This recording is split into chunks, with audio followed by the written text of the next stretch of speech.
Hi, I'm Mr. Chris, and I do things. And today I was at work and someone talked about AI ruling the world, and I thought, well, that's ridiculous. Why would AI ever rule the world? So I had some thoughts, and I wanted to share them. But first, I went to AI to see what AI thought. So I said, AI, draw me something. Now here's the first set of four things that are clues for what AI drawed me. Drew me? Drawed me? That's great English. So basically, I asked it, I said, imagine A, and then it came up with this. So this is a decision tree with lots of options. Now, the first one looks like a map of fruit, some people on a hill with a tree with some balls in it. And then we down there we got a road with a fork in the road, which I would not consider to be lots of choices. So I think the big thing here is the difference between saying words and understanding words, right? A lot of people like read a lot but don't have a lot of life experience. A lot of people have a lot of life experience but don't read a lot. And I think there's some things you just can't get without life experience. And that's something that AI is always going to be missing. I mean, a great example would be like when Sheldon from Big Bang Theory learned to swim by reading a book. Well, I don't think that's going to work. I think you got to jump in the water and figure it out. You can't just read how to do something. You have to actually do it to do something.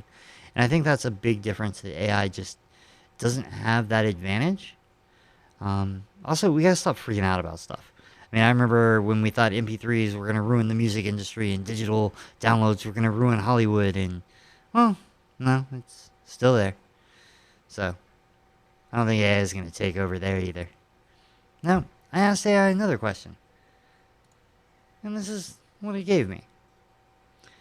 Now, AI is just a tool, and this is an example of that because I asked AI, draw me a picture of how AI thinks.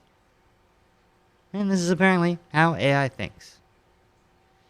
Now, what I would be interested to see is if I asked these same questions to different AIs that were trained on different things. Like, could we train an AI for everything that we knew in the 90s and back? And train a different AI, everything from 2000s and forward, and see, hey, which AI is more accurate? Which AI has less slant to its opinions? Which AI is more Democrat or Republican? Which AI is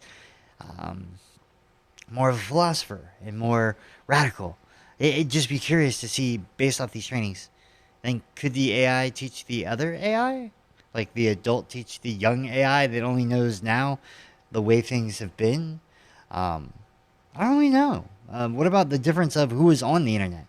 In the 90s, if you were on the internet, you were probably a pretty bright cookie. You were probably doing it at school. Now the AI is in our pocket, in our phone, and a lot of people are drunk updating the internet. And AI has to learn from all that.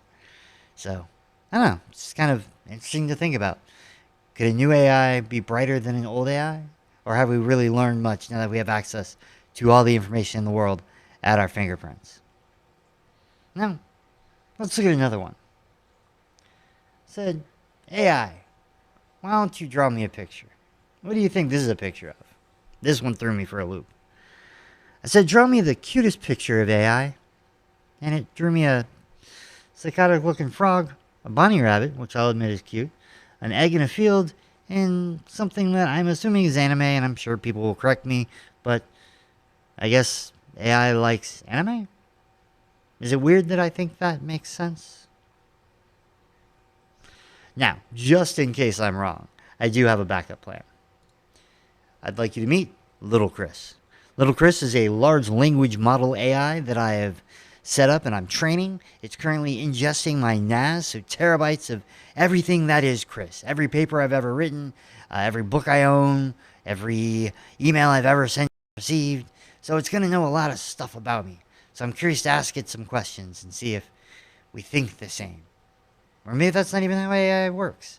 That's part of me building it. Now this AI, I know everyone's like, ooh, it's going to know everything about you. And yeah, hopefully it defends me if there's an uprising of AIs.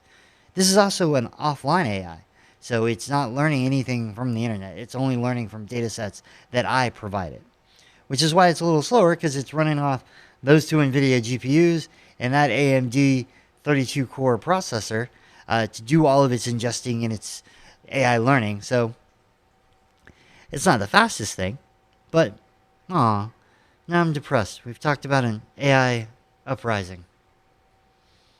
Let's let's do one last picture and let's end on a happy note. What do we think this is a picture of me asking AI? Well, I asked AI, what if AI ruled the world? And this is what AI thinks it would be like if AI ruled the world. The first picture, globe in the hands of AI loving us. That seems nice. AI holding or a human holding a brain. I don't know what that is. I think they call those hallucinations when AI just goes "Rah!" and throws something out there. AI apparently moved to space and it was sponsored by America. And then we have a car. I'm going to move out of the way for this one. Running over a child.